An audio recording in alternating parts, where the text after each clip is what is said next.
Welcome back, friends. Today, we're taking you to La Rinconada, the highest town in the world where people literally live above the clouds.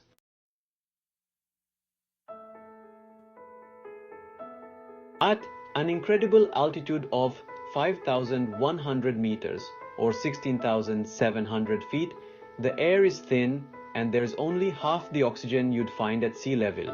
The locals here have evolved to survive by producing twice as many red blood cells as the rest of us. Nothing grows here. No trees can survive in this extreme environment. In fact, this place is even higher than Mont Blanc, the tallest peak in the Alps. Yeah, it's quite something, isn't it? We've adapted to these harsh conditions over generations. It's truly amazing, the resilience of the human spirit.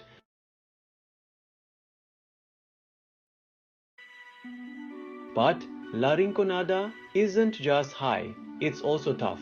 Crime and danger lurk around every corner, but people still flock here for one reason: gold.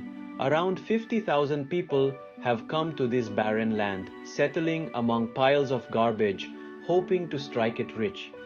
We're here to explore what life is like in the world's highest settlement. It's not easy living here, but the promise of gold keeps us going. Every day is a struggle, but we hold on to hope. The challenges are immense, yet the determination is palpable.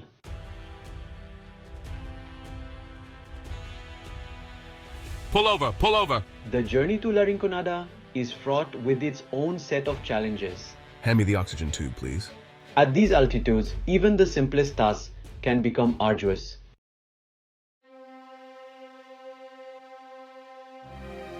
Climbing this high from sea level is dangerous, and altitude sickness is a real threat. We're already well past 2,000 meters and the symptoms are kicking in: headaches, dizziness, nausea. It can even lead to fluid in the lungs, which makes breathing almost impossible. At high altitudes like this, your body loses twice as much water, so staying hydrated is key. Look at that mountain. It's as high as the clouds.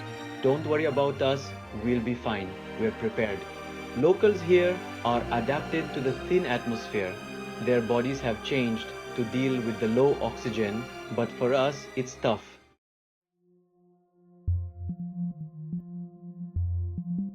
The place we're heading is a mining town where toxic chemicals like cyanide and mercury have poisoned the land and water. We've brought food and clean water for ourselves because everything here is contaminated. We were born here. We're used to this. A normal oxygen level in the blood is between 95% and 100%, but mine has dropped to 72%. I'm using oxygen to keep going, but we're climbing higher every minute.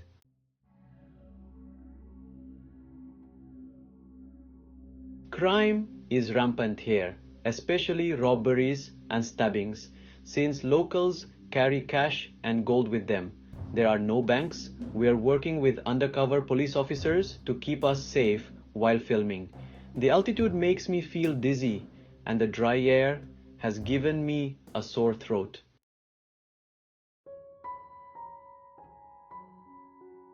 La Rinconada is freezing, even though it's summer, with temperatures dropping to -10 degrees Celsius at night.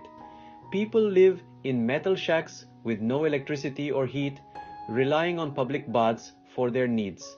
Despite the harsh conditions, most people here aren't locals.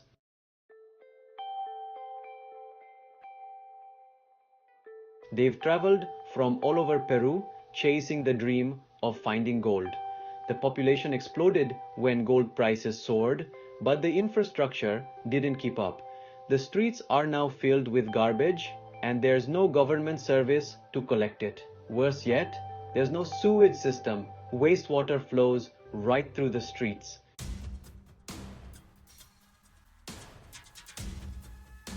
The town sits at the foot of a mountain called Sleeping Beauty. Every day, workers climb uphill to the mines, where dangerous gases and unstable conditions await. This place is known as the Devil's Paradise because illegal companies control the mines and the rules are deadly. Despite the warnings, we're determined to see the mines for ourselves. Let's get closer. Can you see the mountain? It looks like a sleeping lady.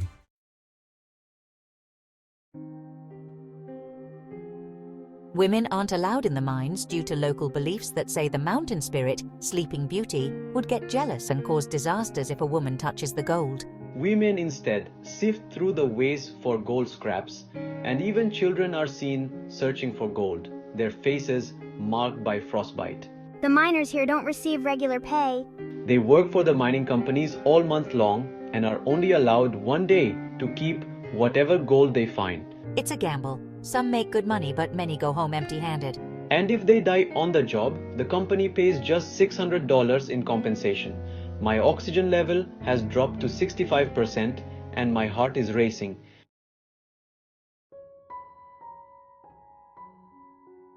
Each gram of gold extracted here comes at a huge cost. About 20 tons of waste is produced. The streams and crops are contaminated with mercury and cyanide, shortening the average life expectancy here to just 35 years. Despite these brutal conditions, people keep coming to la-rinconada, hoping for a better life.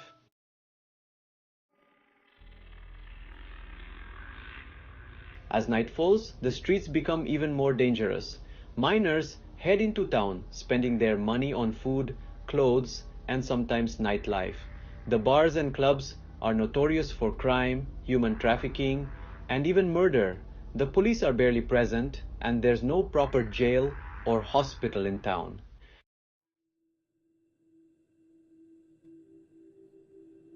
Even though La Rinconada offers a chance for wealth, it comes at a high price. The Peruvian government has ignored the town's problems for years, leaving people to fend for themselves. Yet, the dream of finding gold keeps drawing people in, despite the dangers.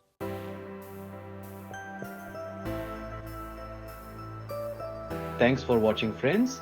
If you like this journey, hit subscribe and join us for more exciting adventures. See you next time.